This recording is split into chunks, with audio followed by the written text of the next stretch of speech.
The last sound Mara Voss heard before she stopped counting the dead was a child humming.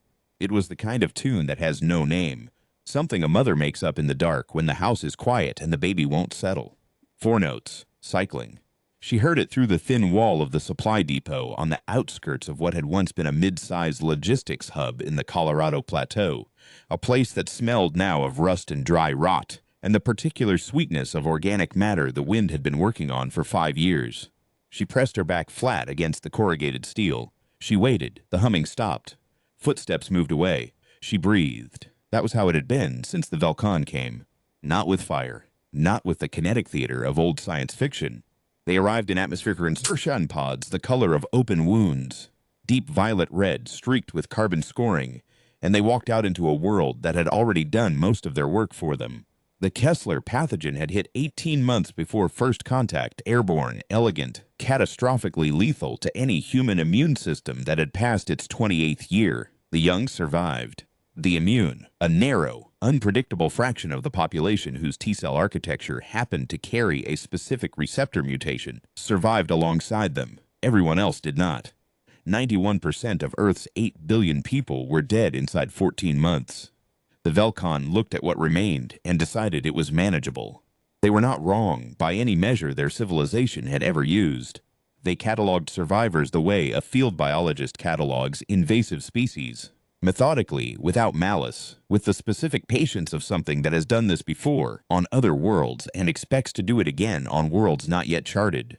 Their stalkers, what the surviving humans had taken to calling them, because the Velkan language had no word that human mouths could shape correctly, were not soldiers in any sense Mara had ever understood the term. They were archivists, processors. They moved through the ruins of human civilization with scanning equipment and sedation rigs and an unhurried certainty that the inventory would be completed whether or not the inventory resisted. Mara was 22. She had been 16 when the pathogen arrived, 19 when the Velkan did.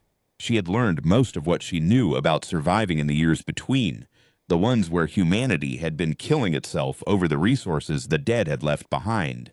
The Velkan, in a way she found difficult to fully hate, had actually reduced the human-on-human violence. Hard to wage territorial war when something larger has marked your whole species as territory. She unscrewed the cap from her water canister, half full. She drank 2 mouthfuls, recapped it, and stood. The town was called Ridley. It wasn't on most maps that mattered anymore. It had been a way station, a fuel and freight stop on a highway that nobody drove now, except the Velkan atmospheric crawlers, which didn't need roads but used them anyway out of some efficiency calculus Mara had never been able to figure out. She had been here 3 days, moving between structures, sleeping in short windows, eating from what she could scavenge from intact packaging in the depot. She was looking for Quinn. Quinn was 17.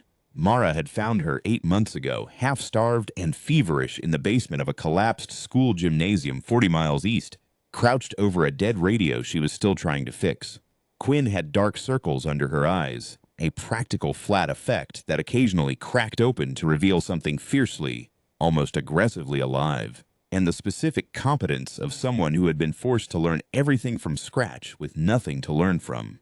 She could rewire junction boxes. She could read the Velkan scanner harmonics. Not understand them exactly, but feel the shape of them. Know when one was active and when it was cycling down. She had explained this to Mara once using the language of music, talking about frequencies and intervals, and Mara had understood none of the technical vocabulary and all of the meaning. They had separated 4 days ago when a stalker patrol pushed through the valley they'd been using as a transit corridor. Quinn had gone east to draw the patrol's attention, a controlled distraction, not a sacrifice. Quinn had said firmly, like she was correcting a grammatical error. She'd said, "Find the depot, get the med supplies, I'll find you." She'd said it the way people say things they are not entirely certain of but cannot afford to not believe. Mara had found the depot. Quinn had not found her. She moved through the back of the building now, stepping over a fallen shelf unit, pausing at each window to check the angles. The Velkan crawlers had a particular silhouette against the sky, elongated, slightly asymmetric, like a thumb bent at the wrong joint, and she had learned to clock them at distance, even against cloud cover. The sky was clear and empty today, the high-altitude blue of early autumn, the kind of sky that used to mean something good about the day ahead. She came out through a loading bay door and crossed to a concrete embankment and climbed it, lying flat at the top, looking east. There was movement at the tree line, half a mile out. She watched it for 4 minutes before she was certain. Human gait. Too cautious to be anything but someone who had been hunted long enough to have internalized caution as posture. She was off the embankment and moving before she had consciously decided to move. She found Quinn at the edge of a drainage culvert, sitting against a concrete buttress with her knees pulled up, working at something in her lap with focused, narrow attention. She looked up when Mara was still 40 feet out. She looked tired. She looked like herself. "You're late," Quinn said. "You're the one who went east." Quinn held up what she'd been working on, a compact device the size and rough shape of a paperback novel, assembled from components Mara didn't recognize, and a few she did. The resonance plate from a Velcon scanner unit, rewired and seated into a stripped human circuit board, connected to a power cell from one of the crawlers. It was the ugliest thing Mara had ever seen assembled with such obvious care. "What is that?" "Our way out," Quinn said. "Or a very loud noise. Depends. They move deeper into the culvert," Quinn explained as she worked. The Velcon stalker units operated in a networked formation, each unit pinging its neighbors on a shared frequency, a closed-loop confirmation that kept the grid intact and the patrol pattern coordinated. The scanner unit she'd stripped on the way east had given her the architecture. What she'd built was an injector, something that could push a false signal into the loop, tell 3 or 4 stalker units simultaneously that they had detected a high-priority target in a specific location, and pull them all off their current patrol vectors to converge on a point of Mara and Quinn's choosing. "How long does the false signal hold?" Mara asked. "Long enough, maybe. I haven't tested it." "You haven't. I've modeled it." Quinn met her eyes. "I can't test it without using it." Mara looked at the device. She looked at Quinn. She thought about the 8 months, the drainage culverts, and the half-collapsed farmhouses, and the long silent miles between moments of conversation. The way Quinn had started finishing her sentences 3 months in, which had frightened Mara at first, because she had been careful for a long time not to let anyone know her well enough to do that. She thought about Quinn crouched over the dead radio when she found her, 4 notes cycling. "What do you need me to do?" she said. There were 6 stalker units in the Ridley grid. Mara knew the number because Quinn had spent the last 4 days counting them, which was why Quinn had gone east in the first place. Not just to draw the patrol, but to get a full count, to map the pattern, to find the gaps. She laid this out now on the culvert floor, scratching a diagram with a piece of rebar. 6 points of a rough hexagon, 2 fixed anchor posts at the northern edge, 4 mobile units running a compressed patrol sweep across the valley floor. The injection signal would need to pull at least 3 mobile units to be effective. That would open a corridor on the southern side, wide enough for 2 people moving carefully to get through. "The anchor units won't move," Quinn said. "They're hardwired to position. But they're not on the loop. They run a separate confirmation protocol. If we're through the corridor before the injected signal degrades, they won't register us." "And if we're not through?" Quinn looked at the device again. "Then I've built a very loud noise." They waited for dusk. Not full dark. The Velcon's sensors performed better in low light than in darkness, which had taken Mara a year to internalize because it inverted every instinct the dark had ever given her. The window was the hour before sunset, when the low angle of light created a specific thermal scatter that partially degraded the crawler's environmental sensors. Quinn had mapped this too. Quinn had mapped everything she could reach from where she was, which was the only way she knew how to be afraid.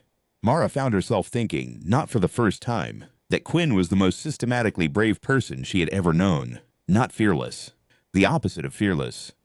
Quinn was afraid of specific, identified, carefully cataloged things, and she moved through them anyway with the mechanical precision of someone who has decided that the work is more important than the terror, and that the terror will pass when the work is done.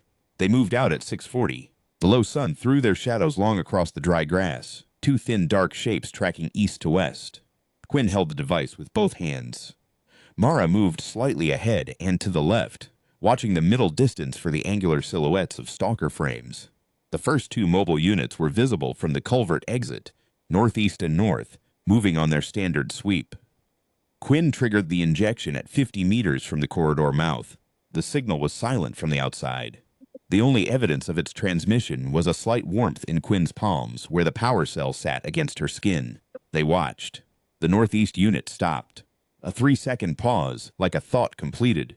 Then it turned and moved north, accelerating, its gait shifting from the patrol economy of something covering ground to the urgent efficiency of something converging on a target. 30 seconds later, the northern unit turned also. Then a third, from the western edge of their view, swinging hard around. The corridor opened like a door. They went through it at a run that was trying very hard to be a walk. 60 meters of flat ground between the two anchor posts. Mara could see them at the edges of her vision, tall and still, their sensor arrays making the slow rotational sweep that was not scanning, but was always scanning. She kept her breathing even. She kept her pace even. She watched the ground. 40 meters, Quinn said quietly, from a foot behind her. The injection degrades at the third harmonic shift. I don't know how long. Don't tell me things I can't use, Mara said. Right, Quinn said. Sorry. 20 meters. One of the anchor units paused its rotation. Mara did not look at it. She felt it the way you feel something on the edge of your peripheral vision. Not seen but registered, the animal back brain doing the math faster than language. She did not break stride. She kept her eyes on the ground and counted her steps and thought about the 4-note tune she'd heard through the depot wall. The mother tune, the hold-on tune, the just a little longer tune. They crossed the anchor line. The unit behind them resumed its rotation. They were through. They ran then. Through a stand of scrub and into a dry wash and up the far bank and into the dark, irregular cover of a boulder field, stumbling and catching and not stopping, until Quinn's hand caught her arm and pulled her down behind a granite outcrop, and they both pressed their backs against the cold stone and breathed. After a minute, Quinn held up the device. It's still transmitting, she said. 3 stalker units are still converged on an empty field 2 miles northeast of here. A pause. They're going to figure it out. How long? When the signal degrades. Maybe another 20 minutes. Then we have 20 minutes. Quinn turned the device over in her hands. She looked at it with the expression she used when she was recalculating. Not doubt. Something more precise than doubt. Then she pressed a sequence on its face and the warmth light went from amber to red. What are you doing? Mara said. The signal is degrading anyway. If I let it degrade naturally, they'll trace the transmission pattern back to origin, and they'll have our last position. She looked at Mara. If I collapse it manually, I can scramble the trace. They'll know the injection was artificial. They won't know where it came from. What does collapsing it manually do to the device? A beat. It ends it. Mara understood. The device was a one-use instrument. The components pulled from the crawler power cell would discharge completely in the collapse. The resonance plate would burn out. Quinn had built the only thing of its kind that she had the materials to build, and she was going to destroy it deliberately, and she was explaining this to Mara the way Quinn always explained things. Precisely, directly, without asking permission, just making sure Mara knew. Okay, Mara said. Okay, Quinn said. She pressed the collapse sequence. The amber to red light went dark. Quinn held the dead device for a moment. Then she set it down carefully on the rock beside her, the way you put down a tool you've finished with, and stood up. They moved south through the boulder field, and then through 3 miles of dry scrub, and then through a long flat section of what had once been agricultural land. The irrigation channels still visible. The ordered geometries of what had been planted there persisting in the landscape like the memory of intention. They moved without lights. They moved without speaking much. They had covered this kind of distance in this kind of silence enough times that the silence itself had become a kind of communication, a shared language made of footfall and breath, and the occasional touch, a hand on a shoulder, a quick pressure that meant stop, or look, or I'm still here. They stopped before full dark at the ruins of a farmhouse whose southern wall had partially collapsed, but whose root cellar was intact. It was cold in the cellar and smelled of old earth and nothing else. They ate from their remaining food stores. 2 portions each, carefully measured, the discipline of people who have stopped being angry at discipline, because anger costs more than compliance. Quinn ate with methodical focus. Mara watched her. You could have built another one, Mara said. If we found another crawler. Maybe. Quinn didn't look up from her food. The resonance plate was the hard part. The specifications on those vary. I got lucky with the one I stripped. But you could try. Quinn looked at her then. Yes, she said. I could try. The words sat there in the cold dark.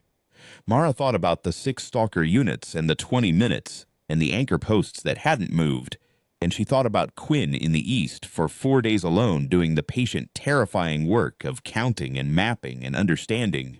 and she thought about something she had been thinking for the last 8 months.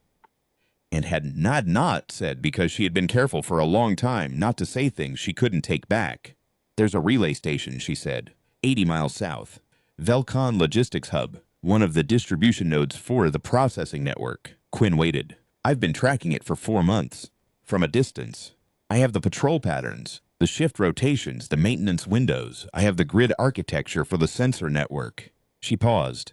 The hub is where they process the human inventory, the cataloging, the sedation rigs, everything they've collected. She met Quinn's eyes.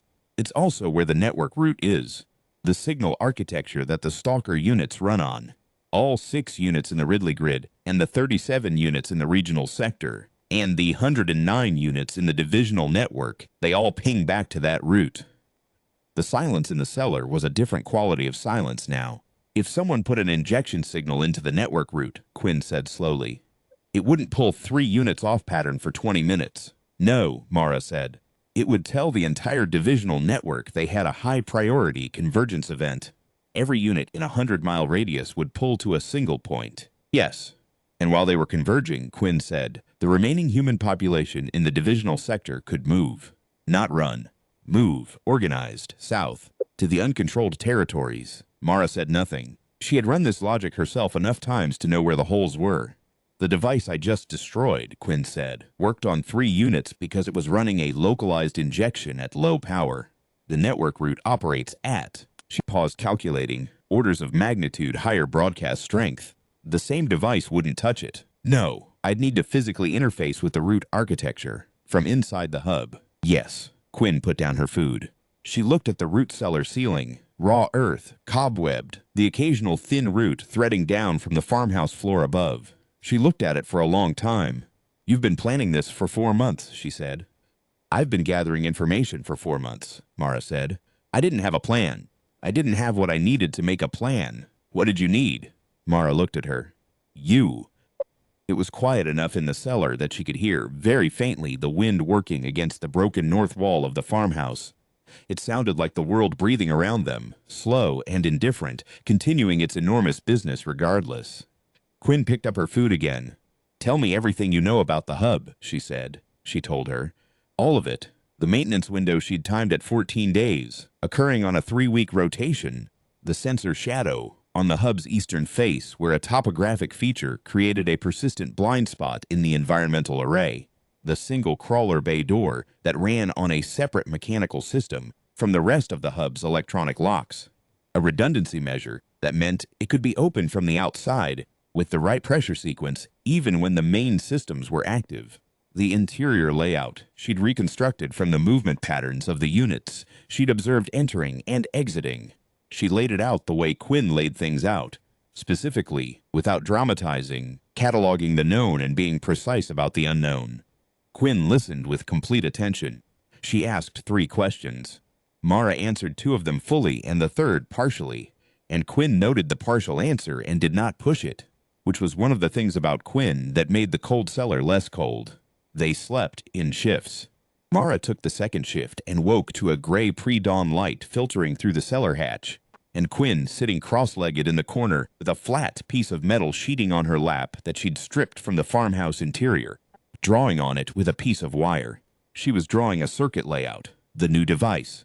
Mara watched her for a moment without speaking. Quinn said without looking up. The hub route is going to run a confirmation challenge to any injection signal. A closed-loop authentication. I need to spoof the authentication before the injection can push through. She tapped the schematic with the wire. I need an authenticator chip from a stalker unit, not the scanner units, a full mobile stalker. The authentication runs on the unit's primary processor. There are 6 in the Ridley grid. There were 6.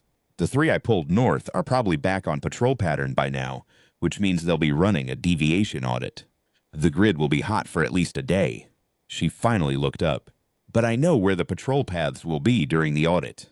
They'll compress toward the center. The perimeter will be thin. Thin enough to take a unit? Quinn looked at her. It was the look that said, I have done the math, and the math says yes, but I want to check the math against you because you see things I don't always see. Yes, Mara said. If we're quick. They went back to Ridley that morning, which was the opposite of every instinct Mara had. which was why she trusted Quinn's read on it. Because Quinn's reads always cut against instinct, and they had always been right. The patrol audit compression was exactly as Quinn predicted. 4 units running tight patterns across the center of the grid, 2 units in loose orbit at the mid-ring, the perimeter open. They took the unit at the eastern perimeter. Mara drew it a simple lure, a sound, the crack of a branch underfoot, tactical and old as hunting, and Quinn put a disruptor pulse through its primary motor system from 10 meters. The unit went down hard and lay still, its sensor array cycling through a confused restart loop. Quinn was on it in 4 seconds, her wire tool moving in the access panel behind the unit's neck analog, extracting the authentication chip with the focused speed of someone performing surgery who cannot afford to drop anything. 7 seconds. She was back on her feet, the chip in her palm, and Mara was already moving, pulling her south before the unit completed its restart, and before the adjacent units in the compressed patrol pattern registered the signal dropout and triangulated its source. They were half a mile clear before the grid responded. That was day 1. They camped that first night in the ruin of a gas station whose canopy had collapsed over the fuel islands and created a low, sheltered space that was invisible from the air. Mara had discovered it on the way north and noted it with the automatic cataloging reflex she'd been developing for 3 years. Every space that might be useful later, filed and cross-referenced, the mental map growing over time into something dense and navigable. She did not think of it as survival. She thought of it as the only kind of city planning that mattered now. Quinn was quiet during the first hour. She ate. She drank. She sat with her back against the collapsed canopy steel and looked at the space where the device had been, not grieving exactly. More like a carpenter who has used the last of a good wood and is already thinking about where the next piece comes from and how it will behave differently. "What's the range on the hub injection?" Mara asked. Quinn looked at her. "On the divisional route. Broadcast strength is, I'm estimating based on the scanner harmonics I mapped. Maybe 100 miles, maybe more. The Velcon over-engineer for redundancy. If the route is down, the backup relay activates, which means the injection would propagate through the backup before the redundancy catches the anomaly." She thought for a moment. 140, maybe, in ideal atmospheric conditions. Mara did the math against her survivor network knowledge. 3 groups she'd messaged. 2 others she'd heard about through the cash drop system, far enough east that she'd rank them as unlikely but possible. 140 miles covered most of what she knew about, and some of what she didn't. "How many people do you think are still in the sector?" Quinn said. Mara had thought about this often enough that she had a range, somewhere between 800 and 1,500, moving, hiding, in groups of 2 to maybe 30. There used to be a settlement near the southern rim, 200 people at its peak about 18 months ago. I don't know what happened to it. The cache messages stopped. She paused. "The Velcon processing data I found in the hub maintenance documents, partial, I only had partial access, listed something like 412 units cataloged in the divisional sector in the last year." Quinn said nothing. They both understood what cataloged meant. 412, Quinn said finally, out of 1,500. "If the higher estimate is right, which leaves a lot of people who are still out there," Mara said, "still moving, still hiding, still doing this." Quinn looked at the night sky through the gap where the canopy met the ground. It was full of stars, had been every clear night for 3 years since the light pollution died with the cities that had generated it. The stars were beautiful in the way that things are beautiful when they cost you something to see clearly.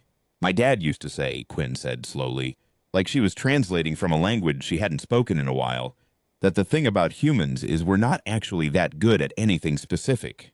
We're not the fastest animal, or the strongest, or the best at any one thing. We're just," she stopped, started again. "He said we were the animal that was best at figuring out what the situation was and responding to it. Adaptability, not as an instinct like a cockroach has, but as a deliberate thing. You look at it, you understand it, you decide." She paused.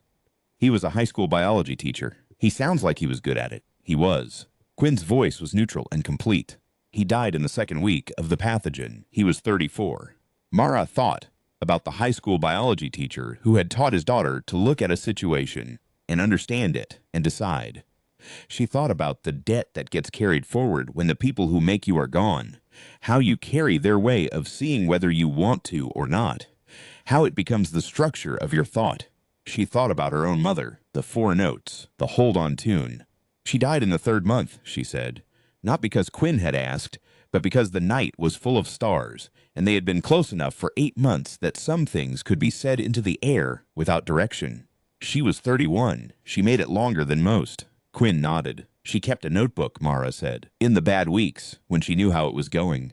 She wrote down everything she could think of that she wanted me to know. Practical things. How to file taxes. How to change a car tire. How to talk to a doctor. How to talk to a landlord.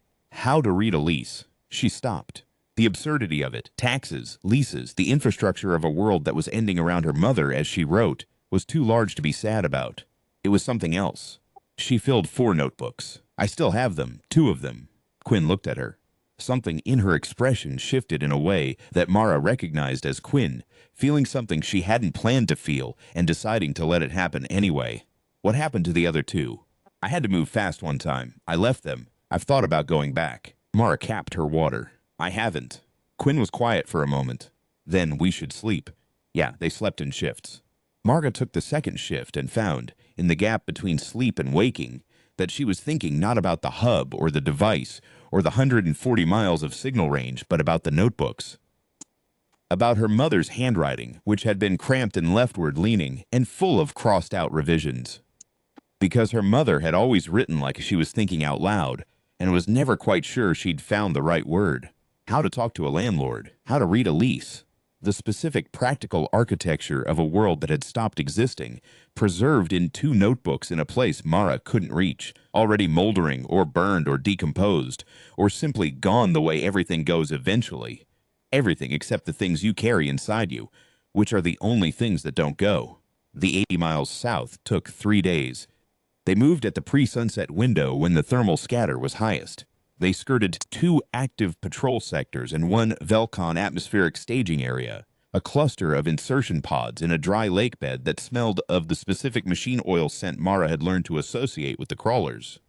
Something that wasn't quite ozone and wasn't quite anything else, a smell with no human referent. They camped in small defensible spaces. Quinn worked on the device during every rest window, her fingers moving in the near dark, with the certainty of someone whose hands know the work before the mind has finished thinking it. On the 2nd night, in the shelter of an overpass abutment that still bore a rusted highway sign pointing toward a city that no longer had the population density to justify being called a city, Quinn said, "When I was 12, I used to build radios. Out of kits, then from scratch. My dad got me the first kit."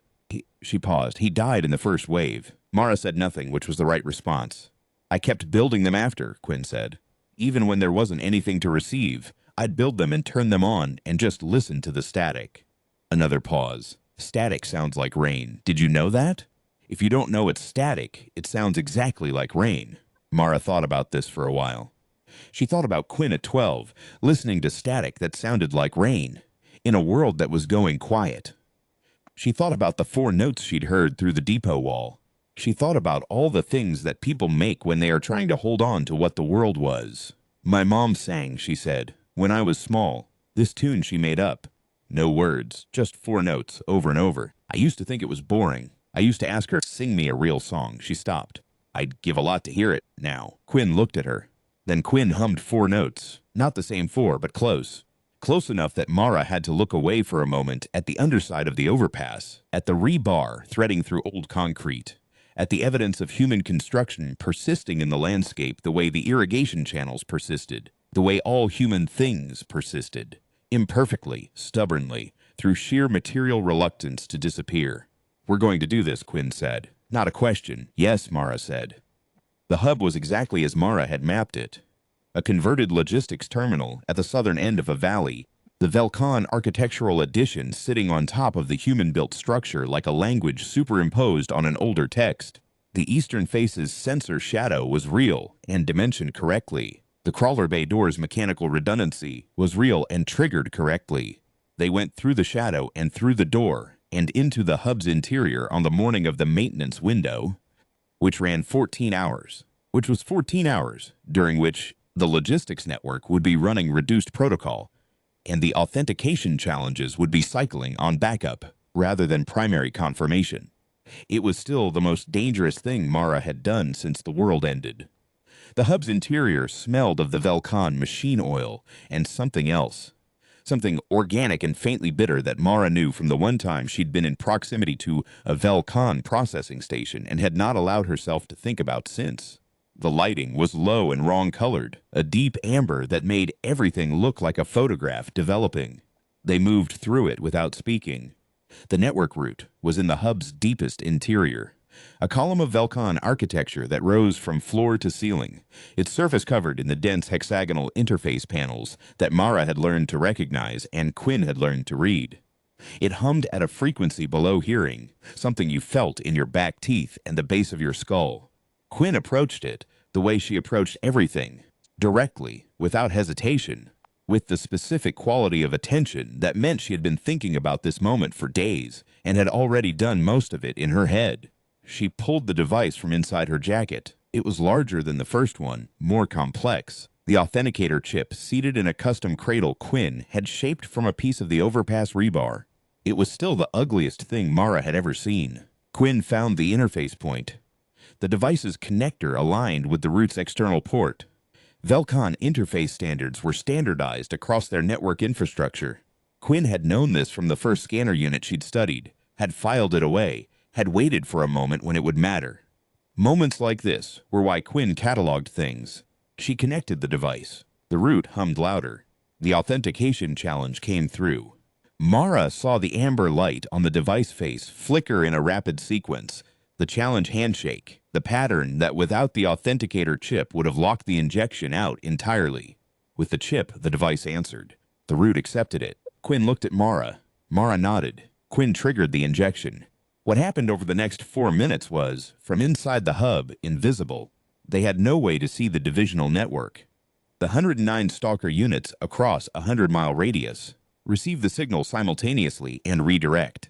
They had no way to see the patrol grids collapse inward toward the injection's false target point, a location Mara had chosen. A dry riverbed 40 miles north, terrain with no human activity, nothing to find when the units arrived except scrub and rock and their own confusion. They had no way to see the movement corridors opening across the divisional sector as the stalker presence withdrew. Somewhere in those corridors there were people moving. How many, Mara didn't know. She had gotten word to 3 known survivor groups in the sector through the message systems they used. Cash drops, signal scratches on specific surfaces, the fragile, informal communication network that was all that remained of any human organizational structure. She had told them, when the grid goes quiet, move south, uncontrolled territory. Go now, go fast, go quiet. She didn't know how many had received the message. She didn't know how many would trust it. The device's power cell ran down in 4 minutes and 18 seconds. The injection collapsed. The network route resumed its standard protocol. The authentication trace would eventually lead the Velkan back to the hub's interface port, and then to whatever physical evidence remained, and they would understand what had been done. Not immediately, but they would understand it. "We need to go," Quinn said. They went the way they came, through the hub's interior, through the crawler bay door, through the sensor shadow on the eastern face, into the valley's open air. The sky was bright and cold and very blue. A Velkan atmospheric crawler moved across it in the far north, moving fast, converging on nothing, moving in the wrong direction, moving away. Mara watched it for a moment. She thought, 4 minutes and 18 seconds. 109 units redirected, some number of people in the corridors between them, moving south. The mathematics of it were impossible to resolve. Too many variables. Too much she would never know. She had no way to know if it had worked. She had no way to know if it was enough. Quinn was already moving south. Mara caught up to her in 3 steps, and they fell into stride beside each other, the same distance apart they always kept, close enough to speak and far enough to respond to separate threats. The valley opened ahead of them, the scrub rolling to the south into higher country where the Velkan had not yet consolidated control. "When we find materials," Mara said, "for the next device." "I have a list," Quinn said. "I know you do." The sun was fully up now, high enough that their shadows had shortened from the long dramatic shapes of early morning to something more compact, more modest. Ahead, the terrain rose.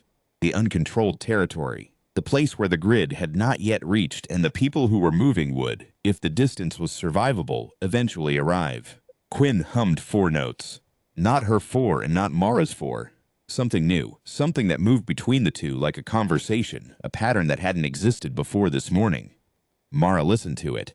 She filed it away the way Quinn filed things, carefully, against future need. They walked on.